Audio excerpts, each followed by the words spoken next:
Deepest fear is not that we are inadequate. Our deepest fear is that we are powerful beyond measure. Beyond measure. I'm gonna show you how great I am. Last night I cut the light off in my bedroom, hit the switch, was in the bed before the room was dark. I'm gonna show you how great I am. Only last week I murdered a rock, injured a stone, hospitalized a brick. I'm so mean I make medicine sick. I'm gonna show you how great I am. This kid's gonna be the best kid in the world. This kid's gonna be somebody better than anybody ever knew. I'm gonna show you how great I am. I have wrestled with an alligator. I done tussled with a whale. I done handcuffed lightning, throw thunder in jail. I'm gonna show you how great I am. All of you chumps are gonna bow when I whoop him. All of you. I know you got him. I know you got him picked, but the man's in trouble. I'm gonna show you how great I am.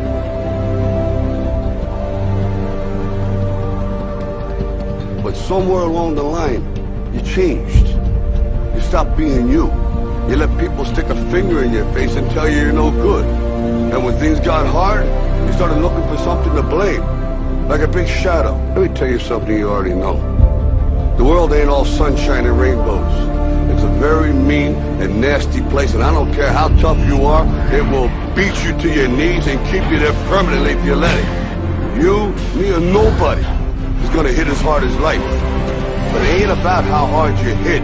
It's about how hard you can get hit and keep moving forward. How much you can take and keep moving forward. That's how winning is done.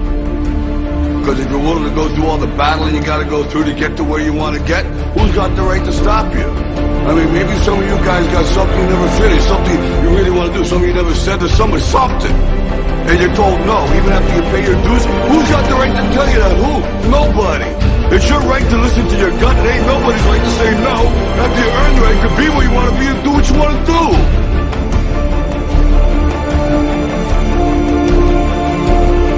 Now, if you know what you're worth, then go out and get what you're worth. But you gotta be willing to take the hits and not pointing fingers saying you ain't where you want to be because of him or her or anybody. Cowards do that, and that ain't you. You're better than that. Our deepest fear is not that we are inadequate. Our deepest fear is that we are powerful beyond measure.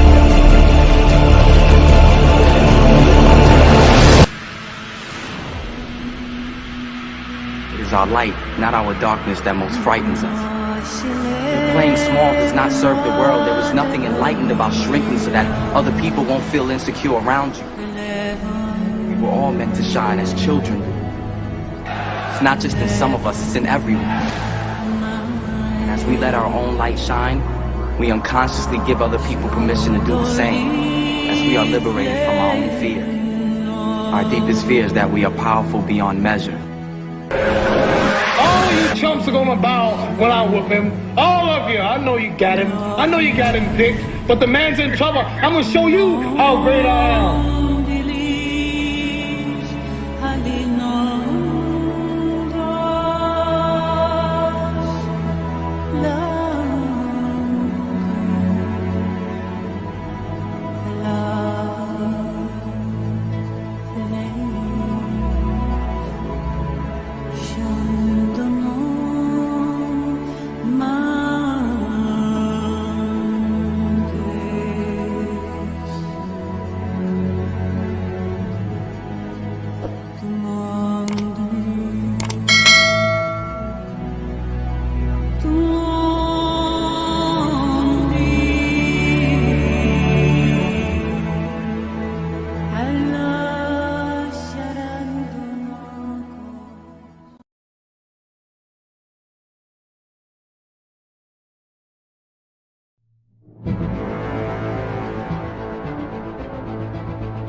I was running by a graveyard. I was fat. And I ran by a graveyard. And I looked out there. And I have all these epiphanies, man. I have all these fucking moments of like just thought. Cause I'm always by myself. I'm always in deep fucking thought about how to be better. And I look out there. I'm like, man, I wonder how many of you motherfuckers in there fucking just are so upset with how you lived your life. You fucking just regret how you lived it. And I'm running a 300-pound man thinking, man, don't fucking die like this, bro. Don't die like this. So people wonder where this shit comes from me. It comes from such deep thought of trying to see what this is all about. What is this life all about? What am I all about?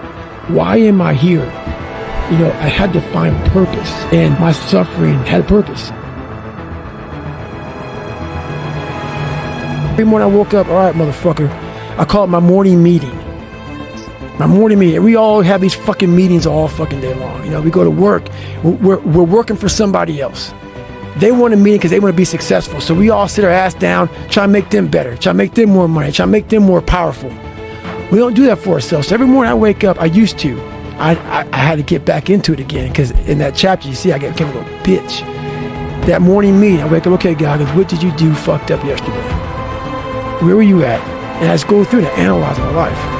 And then I went through a period of time there, man, where I stopped having those conversations. You know how you, let's say you and your wife go out, let's say, I don't know, let's make up a story here. You and your wife go out and you see your cousin, and your cousin's fat as fuck. I don't know if they are or not. Hopefully not. If they are, apologize, maybe. So they go out and you see your cousin, she's fat as fuck, he's fat as fuck, whoever. And you guys get back in the car and you guys, man, you see motherfucking Mary Jo? How fat she was. That's what we do. We go back in the hard conversation that you should be having with Mary Jo. Hey, Mary Jo, you fucking gained some weight, huh, sister? Fucking kind of big. That's what I do to myself. A lot of people that we see all day long, we see them. We don't have that hard conversation when we walk around. I'd rather you fucking hate me and get better than like me and stay the same. And that's how I feel about David Goggins. Motherfucker, I'd rather me hate, oh, I hate you, David. I hate you, David. But I get better from it. I get better from it. And that's why when people see me and I know you're in my little foxhole. If you're in my foxhole and you become a piece of shit, hey, come here, brother. Let me talk to you real quick, brother.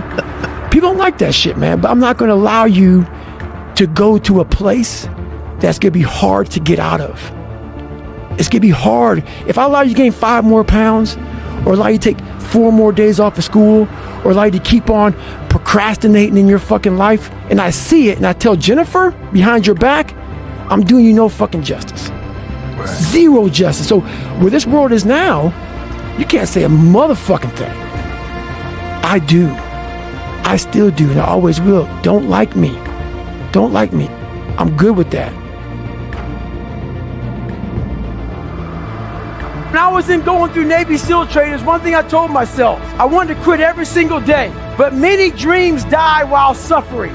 And many of us out here have suffered. And when you're suffering, I'm not talking about just physically. I'm talking about emotionally, spiritually. It could be a relationship. When you're suffering, you give up on the very things that you wanted the most. When I was going through pararescue, I wanted to be a pararescueman so bad. But that water haunted me. So when the suffering got too much, my dream died. And pretty much I almost died with it. If I didn't find Navy SEALs and getting past that hump and overcoming my demons and facing my demons every day, I would have never been up here today. You can't outrun your demons. They'll always know where you're hiding. Trust me at that. And I'm gonna end with this. Don't stop when you're tired, stop when you're done. I asked myself one question. Can you take another step? And that answer is always yes.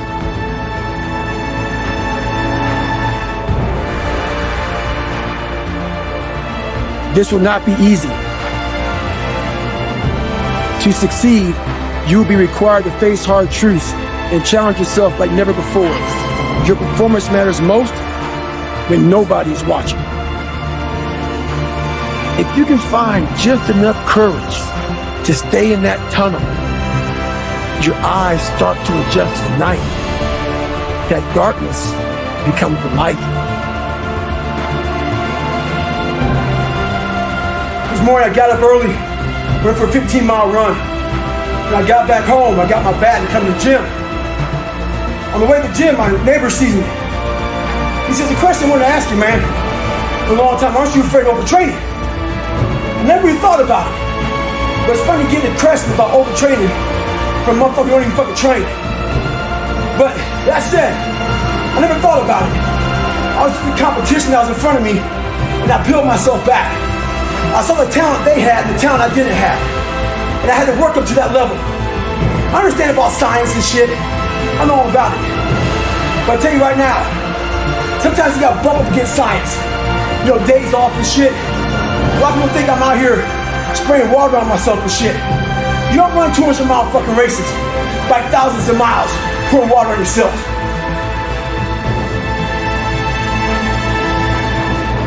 Stay hard. Once to go to the gym and start grinding early in the morning. I said when I was 24, I had the same condition, man. I had the same problem. So I started to study it.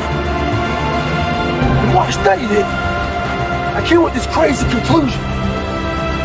I was just being a bitch. When I say bitch, it's not gender specific. It's a mindset. In Godlish, it means weak, soft, feel sorry for yourself. Get your ass up and lace them up. Stay hard. What separates me from a lot of people is they go into a daunting task, and the task is overwhelming. Like when I heard the pull-up record was 4,020 pull-ups, and I was talking about breaking this record. People are like, "Oh my God!" I went right to a pen and paper. Like, what are you doing? I'm doing the math, man. What are you talking about? I'm open-minded to the fact that, okay, if I do 5 pull-ups in a minute for so many hours, I can get so many pull-ups in. How much time do I have to rest? I was breaking the math down. You have to be open-minded to the possibilities that I can do this. Once you shut your mind down to the possibility that it can be achieved, there's no way it can happen. So that's why my eyes and my body light up about things, because I know that if you're in a fight, you have to attack.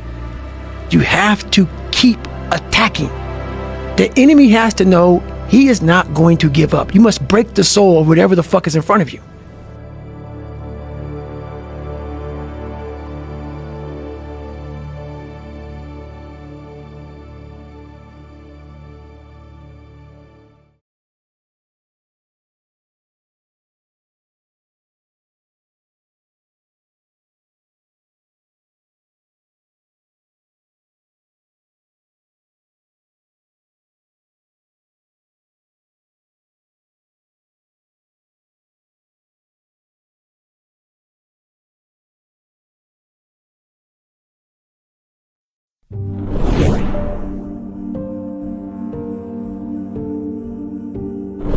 Relationship, let me try to help you right now. First rule 1. Stop competing. Her success is your success, and your success is her success. Stop competing. The people who truly love you will be hard on you. The people who truly love you will tell you when you're fucking up. They'll tell you when you're going down the wrong path. They'll tell you when you're around the wrong people. They'll tell you when you should stop drinking so much. They'll tell you when you should stop smoking so much. It might not look like love because it's hard love, but the people who actually care to be that way towards you are the people who care about your well-being versus the friend who is like, yeah man, come get fucked up with me tonight. Yeah bro, let's try this fucking acid. Yeah bro, fuck work, like just skip out work, let's go to this party. Who's the person that really loves you? You want to be a man? You want to be a real man? You think you're tough? Go say sorry to all the people you've hurt emotionally first. That's a man. It's important to have, you only need one, but it's important to have at least one person who believes in you, sometimes almost more than you, and there is no jealousy. I don't know, I just think it comes down to the person, like, how real are you? You know, some people are just fake, it is what it is. Don't worry about the people that God has removed from your life. He saw things you didn't see. He heard conversations you couldn't hear, and he made moves you wouldn't make. You will have good days and you'll have bad days, but you will always learn something more or something new, and you will learn more overall on bad days than good days. You will learn more about yourself, you'll learn more about relationships, you'll learn about life and principles, and it'll build your character. I stand before you without arms and legs, but a very strong man because of the bad days in my life. When you say you're sorry, it doesn't mean that you are wrong. It just means that you value the person and the relationship more than being right. You have to choose. What do you want? Being right or love? And if you want love, sometimes you have to say sorry even if you are. Whenever something hurts you, there are two options. You can either become wounded or you can become wise. This is the choice. The more things hurt you early on in your life, the wiser you should have become. But unfortunately, most people become wounded. Soulmates come in the form of friends too. It's not just about romance. Sometimes it's your best friend who makes you feel whole and who understands you the most when the rest of the world doesn't understand you at all. Life is short and it's fragile, and we don't know how many birthdays we have, so we don't have to have a birthday to celebrate, just celebrate life. And if you haven't told someone you love them, do it now. Do it, tell people you love them. Call your friends, text your friends, hug them, kiss them. There's a saying, when the devil ignores you, then you know you're doing something wrong. Wait a minute, I'm not done now. You know, the devil goes, oh no, leave him alone. Hey, he's my favorite. Don't bother him. Yeah. Conversely, when the devil comes at you, maybe it's because you're trying to do something right. If a man goes from texting you all the time, taking you out consistently, calling you, but suddenly he's now too busy, right? He doesn't call you, he doesn't text you as much, he doesn't take you out as much.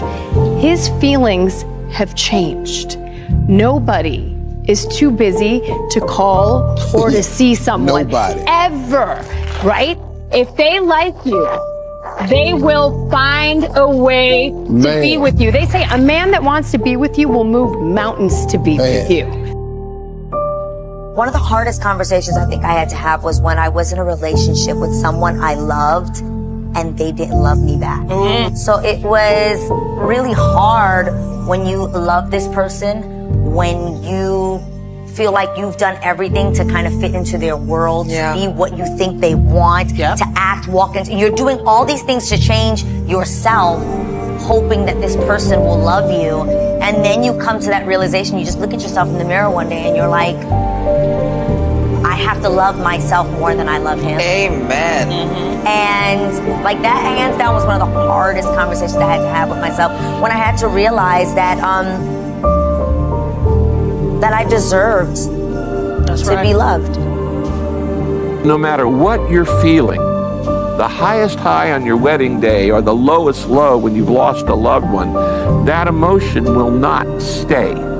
So never make a permanent decision based on a temporary emotion. Some of you are feeling like giving up your life right now.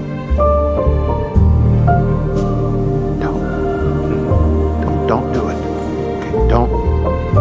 Okay, just don't do it. We need you here. You were loved, you're wanted, you're needed. Stop chasing people who are needed. Stop chasing people who don't get it. Stop chasing, trying to get back in your life. People that God is trying to take out of your life, let them go. This is a time in your life that you can no longer continue to grieve about who walked away, who abandoned you, who forsook you, who left you, who walked away. You've got to stand up and recognize that God doesn't need anything that you lost to bless you. God will always use what you've got left. Let them go. 103 years old? Yeah. And you 100. That's tough. They've been married 82 years. So now, Miss Willie, you said that the secret to a happy marriage is being nice to each other. Yeah. Any other advice you have? Just sit down and talk things over. Talk things over? Oh, yeah, and get a good understanding of what you're doing and where you're going.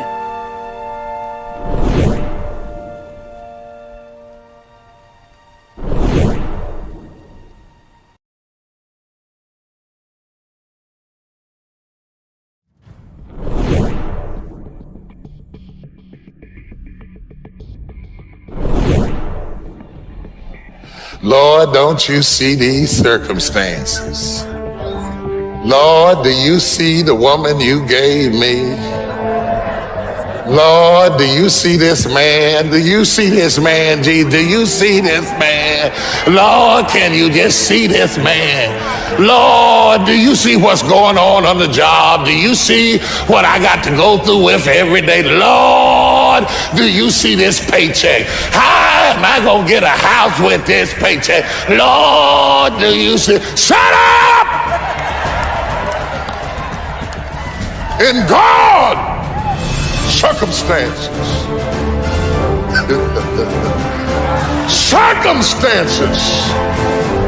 don't matter.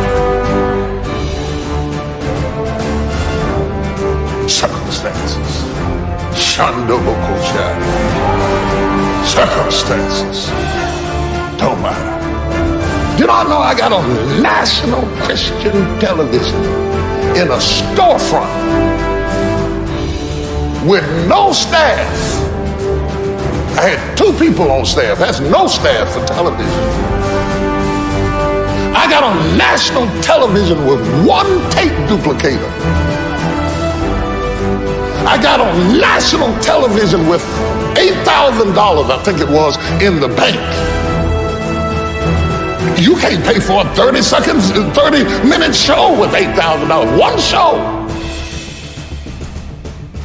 I got on national television. Nobody knew who I was. I didn't come from a big church. I didn't come from a big pastor. I didn't even come from a big city. But when God opens up a door, circumstances.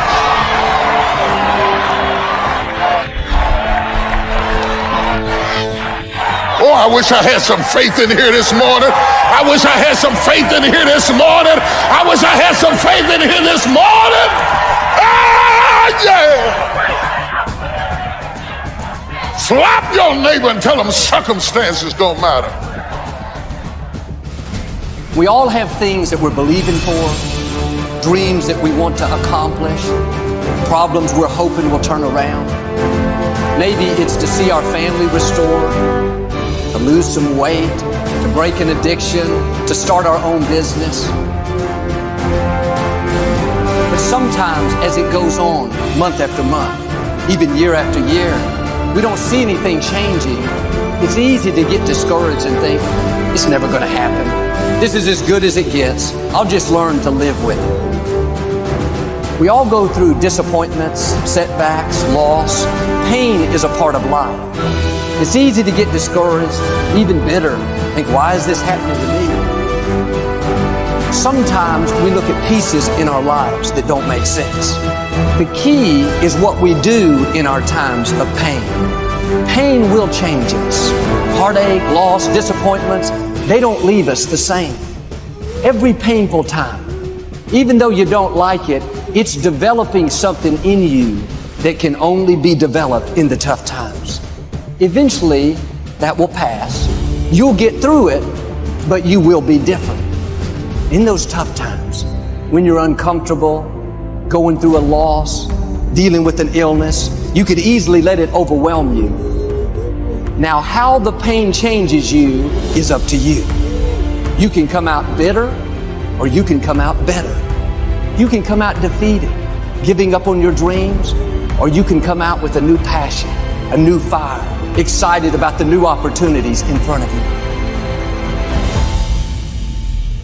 I may not like it, but I'm not a whiner, I'm a warrior. I know I can handle this. Don't complain about the pain. Without the pain, we couldn't reach the fullness of our destinies. Sometimes we bring pain on ourselves. We make poor choices, get in a relationship we know is not good, or maybe get over our head in our spending.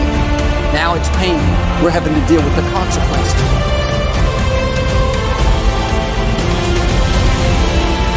All of us experience pain.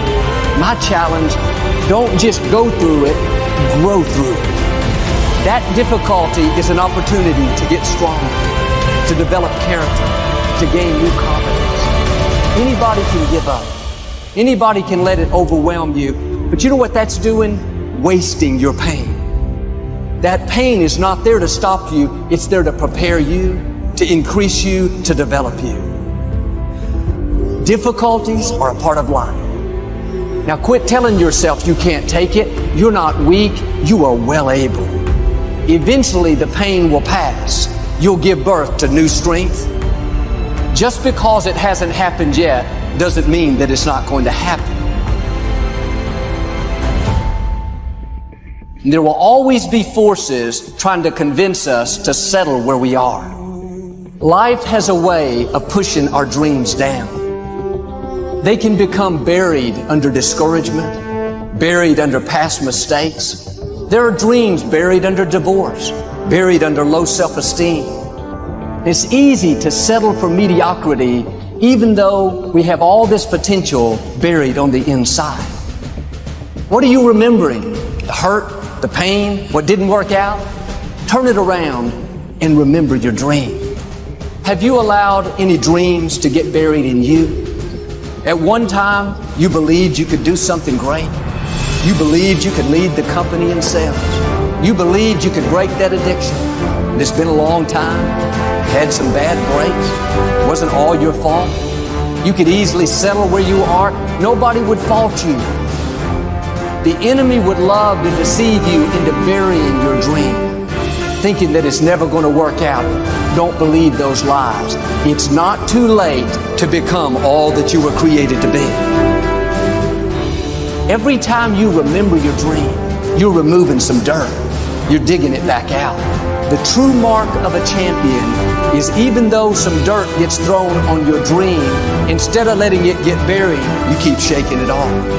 You keep moving forward. You wouldn't be having that opposition if you didn't have something great in you. If your dream wasn't alive and on track, right on schedule to come to pass, you wouldn't have so many things coming against you. That dream is still alive. You may have tried a year ago, 5 years ago, or 40 years ago. Didn't work out. Nobody was there to help you. Go back and try again. This is your time. This is your moment. Your destiny is calling out to you. Can I tell you, your dream is not dead. It's just not in season. Your time is coming. Promotion is coming. Good breaks are coming. Promises you've been standing on. Dreams you've been praying about. Lack is not your destiny. Constantly struggling, barely getting by is not the end of your story. These light afflictions are for a moment. The adversity is temporary. The glory is eternal. There are some dreams shut up in you. Like fire, you're going to feel your destiny calling out. May not have happened the first time. The loan didn't go through. You didn't get chosen for the part. The medical report wasn't good. That's okay. It's still in you. This is your time. This is your moment. Shake off the doubt. Shake off the negativity. You're at the right place. You're at the right time. Now all you've got to do is get in the right frame of mind. Lord, I believe this is my year to get healthy and whole. This is my year to meet the people of my dreams. This is my year to go further in my career, to step into a new level of my destiny. This is my year to accomplish dreams, to break free from this depression. This is my year to meet the right people. This is my year to get healthy and whole. This is your year to see double. This is your year for vindication, for restoration, for new beginnings. Now get your mind going in the right direction.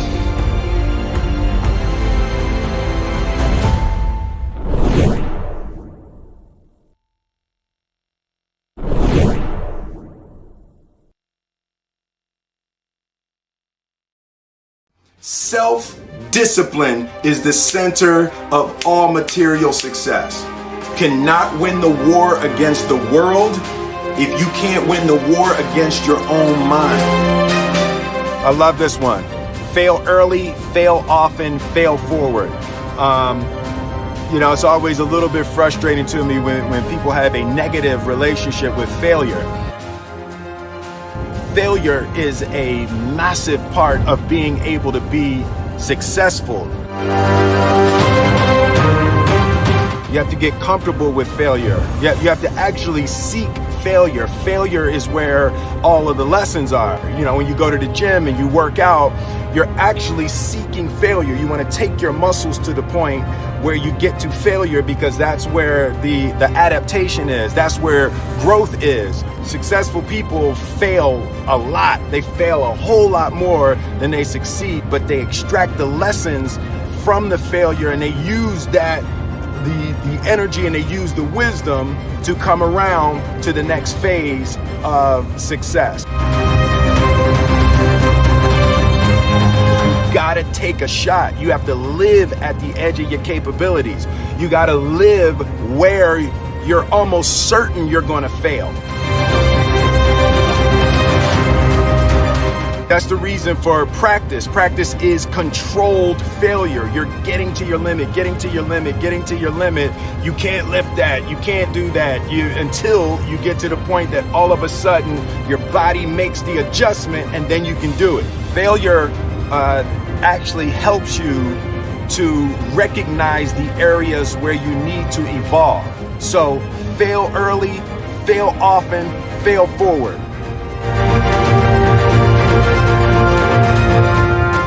So a dude screamed to me the other night, "Hey Will, I want to be an actor, man. I want to be an actor just like you." People say stuff to me like that. I'm like, yeah, man, you know, you can do it. Give them an encouraging word. But I was just sitting in here thinking, and it dawned on me, 99% of people that say stuff like that are not willing to do what it takes to make their dreams come true. The Marines have a saying, everybody wants to go to heaven, but nobody wants to die.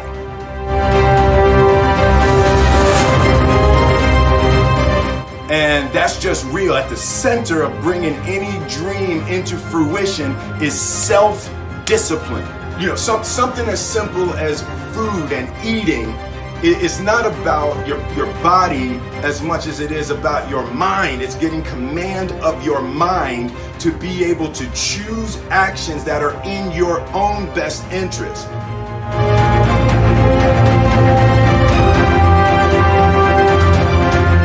Every day, we are choosing shit that's not in our own best interest, right? So if the world is attacking you and the world wants to fight you and the world's trying to hold you down, so you're gonna kick yourself in the balls? So you're gonna stop yourself from getting what you dream. Self-discipline is the center of all material success.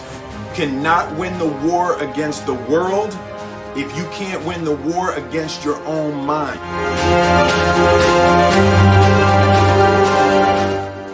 The only thing that I can see, you can never really look at yourself. The only thing that I see that is distinctly different about me is I'm not afraid to die on a treadmill.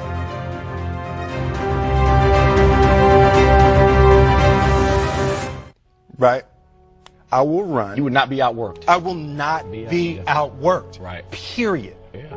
You know, you might have more talent than me. You might be smarter than me.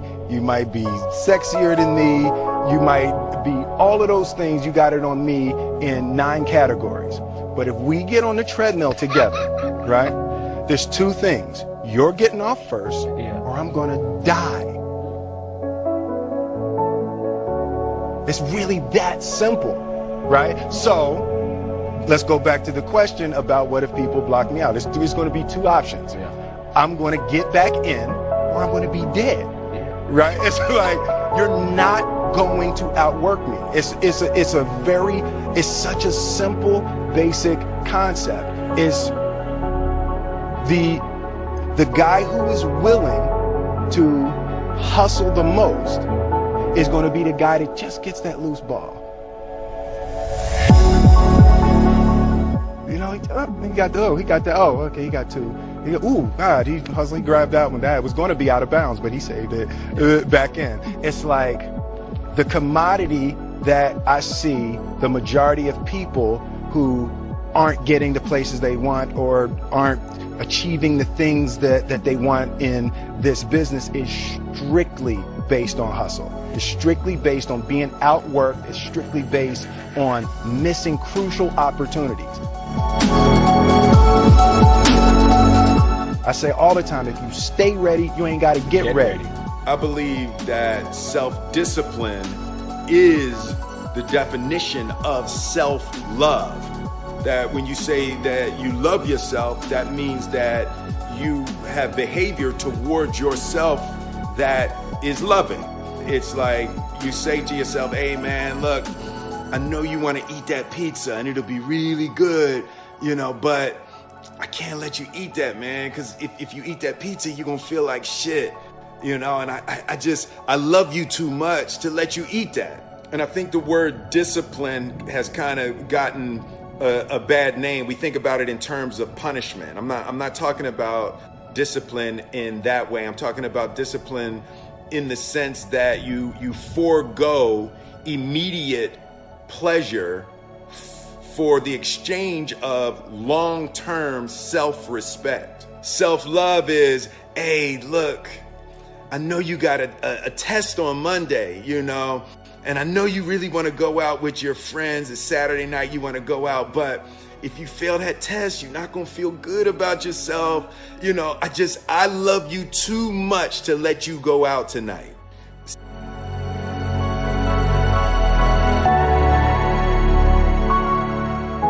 Self-discipline is self-love. If you want to be happy, you have to love yourself, which means you have to discipline your behavior.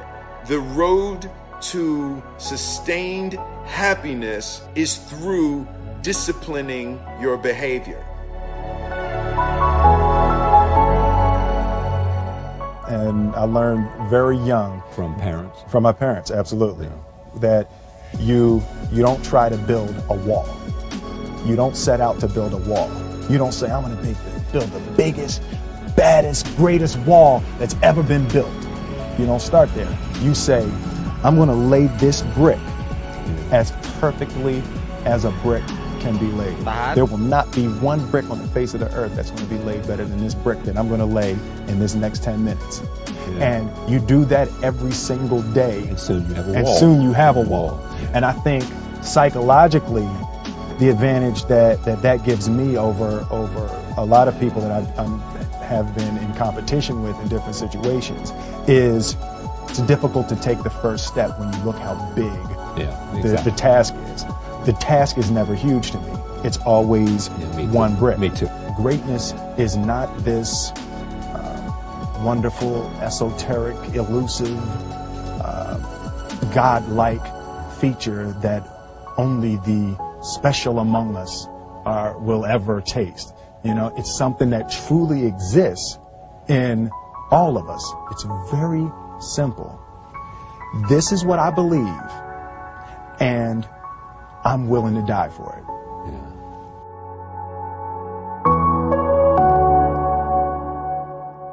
Period.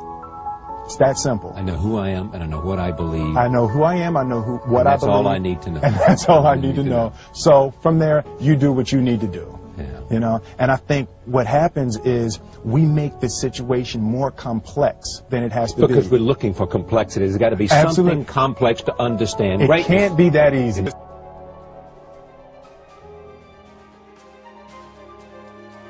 Separation of talent and skill is one of the greatest misunderstood concepts for people who are trying to excel, who have dreams, that want to do things. Talent you have naturally. Skill is only developed by hours and hours and hours of beating on your craft. I've never really viewed myself as particularly talented. Where I excel is ridiculous, sickening work ethic. You know, while the other guy's sleeping, I'm working. While the other guy's eating, I'm working.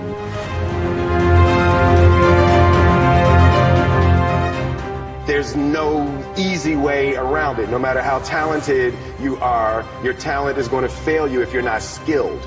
You know, if you don't study, if you don't work really hard and dedicate yourself to being better every single day. If there was one concept that I would suggest to people to take a daily confrontation with is fear. The problem with fear is that it lies, right? So fear tells you, hey, you know, if you say that to that girl, she's gonna know she has you, you know, and she'll never really be attracted to you if she knows how much you attracted to her. Don't say that. No, how we get her is when she walks by, ignore her.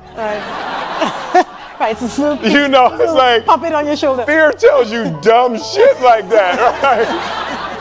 You know, so for me, the daily confrontation with fear has become a real practice for me since about three years ago.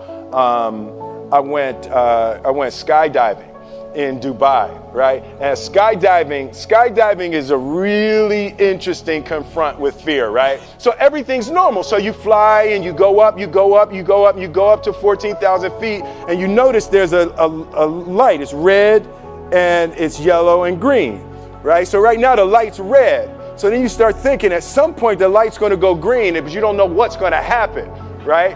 And you wait and it goes yellow, and the light goes green, and somebody opens the door, and in that moment you realize you've never been in a freaking airplane with the door open. Right? Terror, right? So you go, and then, you know, if you were smart, you sat in the back so you don't go first, right? And then people start going out of the airplane, and you go, and the guy walks you up to the end of the thing, and you're standing and your toes are on the edge and you're looking out down to death.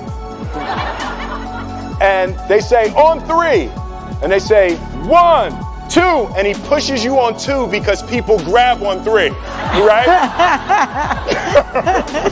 Right? And you go, and you fall out of the airplane. And in 1 second, you realize that it's the most blissful experience of your life. You're flying, right? It doesn't feel like falling, right? It's like you actually are kind of held a little bit by the wind, and then you start falling, and there's zero fear. You realize that the point of maximum danger is the point of minimum fear. It's bliss. It's bliss. And you're flying. Right? And you're doing that. And then 20 seconds, 25 seconds, 40 seconds. And you have enough time to just kind of be like, oh, shit, that's that building. I like that one. Oh, you can see the ocean. Right? You start doing all of that. And the lesson for me was, why were you scared in your bed the night before?